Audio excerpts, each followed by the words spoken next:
Ontem nós vimos a maravilhosa obra de criação do Senhor Deus. O Senhor Deus criou esse mundo, criou todas as coisas, criou o universo. O Senhor Deus criou os seres humanos, criou os animais, criou as flores, as árvores.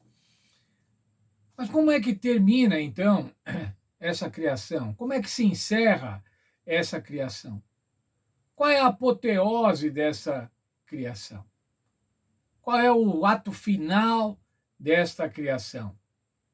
A apoteose costuma ser a cena final de uma obra, a apoteose de uma peça musical, a apoteose de um balé, a apoteose de outras obras, a apoteose de uma obra literária, os seus últimos capítulos.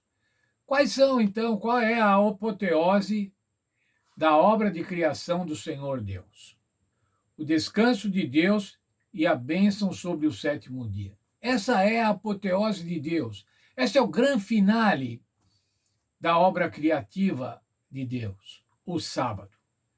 Gênesis 2, 3. E Deus abençoou o sétimo dia e o santificou, porque nele descansou de toda a obra que, como Criador, tinha feito.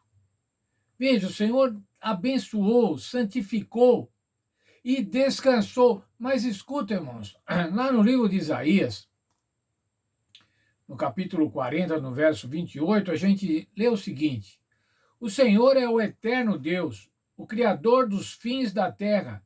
Ele não se cansa e nem se fadiga. Nós acabamos de ler em Gênesis que o Senhor descansou. O que era esse descanso?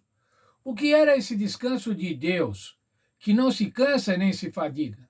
O descanso de Deus, irmãos, é o descanso contemplativo da obra muito boa que tinha sido concluída.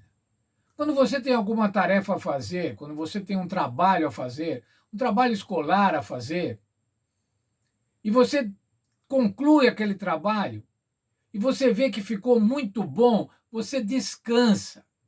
Quando você tem um prato a fazer, a cozinhar, uma refeição a fazer, quando a refeição fica pronta, você olha e descansa. Descansa pelo trabalho feito e descansa pelo resultado obtido. O descanso de Deus era um descanso pelo trabalho feito, mas especialmente um descanso pelo que tinha sido realizado, pela beleza da terra, pelaquilo que era tudo muito bom. E agora então ele estabeleceu um período de descanso, um período de comunhão, para que os seres humanos também pudessem compartilhar desse descanso criativo. Nesse mundo de pecado, irmãos, depois que o pecado entrou, muitas mudanças aconteceram, contrárias ao projeto de Deus, contrárias ao plano de Deus. Por exemplo, o trabalho, que deveria ser alguma coisa absolutamente prazerosa, ficou em muitas vezes, na maioria das vezes, custoso. Custoso fisicamente, mal remunerado. Os nascimentos se tornaram difíceis. Em dores darás o parto. Os relacionamentos ficaram complicados. Entre eles, o relacionamento conjugal. E atualmente a gente vê quantos relacionamentos conjugais são rompidos por conta de que o pecado entrou nesse mundo e estragou os relacionamentos que Deus tinha proposto no seu projeto primitivo, no seu projeto original. Doenças, morte. Tudo isso, irmãos, que temos nesse mundo mudou de acordo com mudou do plano de Deus. Transformou-se não no plano de Deus, mas na intromissão do pecado, na intromissão do mal. Porém, o sábado, irmãos, o sábado permanece. O sábado foi colocado na estrutura do tempo. E o sábado permanece até hoje. Ele é estrutural. O sábado não depende de conjecturas, irmãos. Não depende de épocas. O sábado é estrutural. Está na estrutura do tempo, o sétimo dia. E quando o povo de Israel saiu do Egito, irmãos, O Senhor Deus deu a Moisés a lei. E no quarto mandamento, irmãos, que está lá no livro de Êxodo, nos versos 8 a 11, a gente vê o seguinte: o Senhor diz: lembra-te do dia do sábado para o santificar. Vamos ler, irmãos, o texto de 8 a 11. Lembra-te do dia do sábado para o santificar. 6 dias trabalharás e farás toda a tua obra. Mas o sétimo dia é o sábado do Senhor, teu Deus. Não farás nenhum trabalho, nem tu, nem teu filho, nem tua filha, nem o teu escravo, nem a tua escrava, nem o teu animal, nem o estrangeiro que está nas tuas portas. Porque em 6 dias fez o Senhor o céu e a terra, o mar e tudo que neles há, mas ao sétimo dia descansou. Por isso abençoou o Senhor o dia do sábado e o santificou. Vamos ver, irmãos, detalhadamente o que diz esse texto. Primeiro, o Senhor Deus diz assim: lembra-te do sábado. Se o Senhor diz lembra-te, é porque o povo já conhecia o sábado, irmãos. Agora ele está dizendo assim: lembra-te do dia do sábado. Ele estabeleceu um regime de trabalho e descanso. 6 dias de trabalho e um dia de descanso. Veja, irmãos, quando a gente fala do sábado, a gente só fala do descanso, mas no mandamento de sábado está dizendo assim: 6 dias você deve trabalhar. Depois você descansa. O trabalho também é uma instituição divina, irmãos. O trabalho é uma bênção.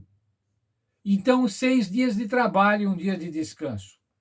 Foi estabelecido por Deus Criador, que descansou, como já dissemos, um descanso de obra concluída, um descanso contemplativo da obra concluída. Descansou, abençoou e santificou. O que quer dizer santificar? Santificar, irmãos, é separar para uso santo. Portanto, Deus separou o sábado para uso santo. Agora veja, irmãos, que aspecto bonito, socialmente bonito. Não farás nenhum trabalho. Cessa o trabalho nesse dia. Mas não é só o teu trabalho. Da tua família, do teu filho, da tua filha, do teu escravo, da tua escrava, do estrangeiro e até dos animais. É um descanso geral, irmãos. É um descanso abrangente, um descanso coletivo. Cessam os trabalhos de todos. E quando cessam os trabalhos de todos, irmãos, nós nos tornamos todos iguais. Quando nós vamos à igreja no sábado, irmãos, nós vamos lá a doutores e a pedreiros, a homens, a mulheres, a crianças, a velhos, idosos, bem idosos. Todos estão igualados, irmãos, igualados por conta do sábado. Sem trabalho, sem hierarquia. O sábado, irmãos, ele elimina as hierarquias, às quais nós estamos sujeitos todos os outros dias da semana. Nesse sentido, irmãos, o sábado é absolutamente democrático. Ele é para todas as pessoas, independente do gênero, independente da raça, independente da condição social, independente da idade. Mas se o sábado, irmãos, é uma comemoração da criação, como é que Cristo fica nessa relação? Vamos ver, irmãos, o livro de João, o Evangelho de João, Novo Testamento. João, capítulo 1, versos 1 a 3. É uns versos totalmente conhecidos dos irmãos. No princípio era o verbo estava com Deus e o verbo era Deus. Ele estava no princípio com Deus. E agora veja o verso 3, irmãos. Todas as coisas foram feitas por meio dele, e sem ele nada do que foi feito se fez. Quando nos lembramos da criação, irmãos, nos lembramos de quem? Do Senhor Jesus Cristo, que é o Criador, o Verbo, a ação criativa da divindade. O Verbo que fez todas as coisas. Cristo é o Criador. Ainda veja o verso 10 do mesmo capítulo 1 de João. Estava no mundo, o mundo foi feito por ele, mas o mundo não o reconheceu. Esse é o Senhor Jesus Cristo, irmãos, que fez o mundo. Mas ainda, verso 12, agora quero que leiam, por favor. Mas a todos que o receberam, aqueles que creem no seu nome, deu-lhes o poder de serem feitos filhos de Deus. O Senhor Jesus, irmãos, que é o Criador, aquele que nós nos lembramos quando guardamos o sábado, ele é também o nosso Salvador. Mas a todos os que o receberam, aqueles que creem no seu nome, deu-lhes o poder de serem feitos filhos de Deus. Então veja, irmãos, que maravilha é o sábado. O sábado nos lembra da criação, mas o sábado, ao nos lembrar da criação, também nos lembra de Cristo. Nos lembra que somos criaturas de Deus, feitos com um propósito. O Senhor tem um propósito. Façamos o homem à nossa imagem e semelhança.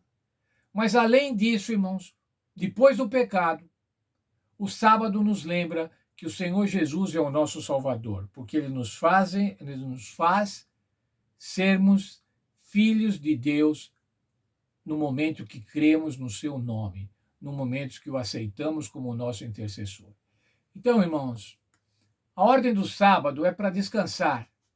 Descansar mesmo, descansar dos nossos trabalhos, mas especialmente, irmãos, descansarmos descansarmos espiritualmente. Sabemos que somos filhos de Deus e sabemos que o Senhor Jesus salva a cada um de nós.